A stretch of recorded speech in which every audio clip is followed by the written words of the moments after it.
പ്രിയപ്പെട്ട കുട്ടികളെ, കഥയുടെ 54-ാം ദിവസത്തിലേക്ക് സ്വാഗതം. കഥയുടെ പേര് കണക്കിന്റെ കളിത്തോഴൻ.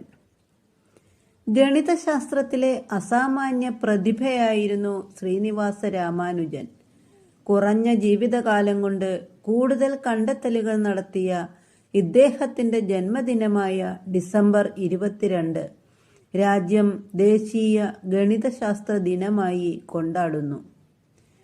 1887 ഡിസംബർ 22 തമിഴ്നാട്ടിലെ ഒരു സാധാരണ കുടുംബത്തിലാണ് ശ്രീനിവാസ രാമാനുജന്റെ ജനനം. ഈറോഡായിരുന്നു ജന്മദേശം. കുട്ടിക്കാലത്ത് തന്നെ കണക്കിൽ ഏറെ തൽപരനായിരുന്നു. സ്കൂൾ പഠനകാലത്ത് തന്നെ മറ്റ് വിഷയങ്ങളിൽ നിന്നകന്ന് ഗണിതത്തിൽ മാത്രം ശ്രദ്ധിച്ചു. 1903 രാമാനുജന്റെ കഴിവ് തിരിച്ചറിഞ്ഞ് മദ്രാസ് സർവകലാശാല ഇദ്ദേഹത്തിന് സ്കോളർഷിപ്പ് നൽകി. പിന്നീട് ഔപചാരിക വിദ്യാഭ്യാസം തന്നെ അവഗണിച്ച് ഗണിതോപാസകനായി ജീവിതം തന്നെ അതിന് സമർപ്പിച്ചു.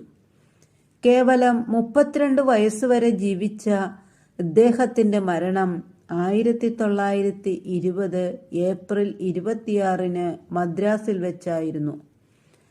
ക്ഷയരോഗബാധയായിരുന്നു മരണകാരണം. 27-ാം വയസ്സിൽ അന്തരിച്ച പ്രശസ്ത ഗണിതശാസ്ത്രജ്ഞൻ ആബേൽ, 20 വയസ്സുവരെ മാത്രം ജീവിച്ച മറ്റൊരു ഗണിതശാസ്ത്ര പ്രതിഭ ഗാൽവ എന്നിവരുടെ ശ്രേണിയിൽ രാമാനുജനും ഹ്രസ്വമായൊരു ജീവിതകാലം മാത്രമാണുണ്ടായതെന്ന് പറയാം.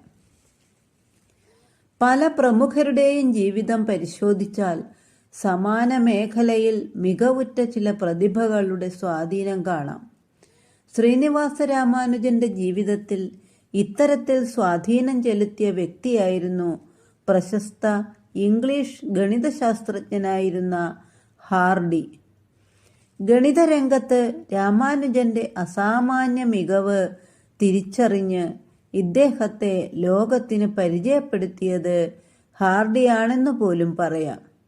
1913 രാമാനുജൻ കേംബ്രിഡ്ജിലെ ട്രിനിറ്റി കോളേജിൽ ഉപരിപഠനത്തിനെത്തി. പിന്നീട് ഹാർഡിയുമൊത്ത് ഒട്ടേറെ ഗണിത ശ്രേണികൾ തന്നെ രാമാനുജൻ അവതരിപ്പിച്ചു. ട്രിനിറ്റി കോളേജിൽ പ്രൊഫസറായിരുന്നു അന്ന് ഹാർഡി. ശ്രീനിവാസ രാമാനുജനെ നാച്ചുറൽ ജീനിയസ് എന്നാണ് പ്രൊഫസർ ഹാർഡി വിശേഷിപ്പിച്ചിരുന്നത്. ഗണിതരംഗത്തുള്ള രാമാനുജന്റെ മികവും കഴിവും അത്രമേൽ അത്ഭുതപ്പെടുത്തുന്നു എന്നാണ് ഇദ്ദേഹം പറഞ്ഞിരുന്നത്. 1729 രാമാനുജൻ സംഖ്യ എന്ന് വിശേഷിപ്പിക്കുന്നത്. ക്ഷയരോഗബാധിതനായ രാമാനുജനെ കാണാൻ ഹാർഡി എത്തി. സാന്ദർഭികമായി അദ്ദേഹത്തിന്റെ കാറിന്റെ നമ്പർ രാമാനുജൻ ശ്രദ്ധിക്കുകയുണ്ടായി. 1729 എന്നതായിരുന്നു നമ്പർ. പിന്നീട് ഇതിനെക്കുറിച്ച് രാമാനുജൻ വിശദീകരിക്കുകയുണ്ടായി.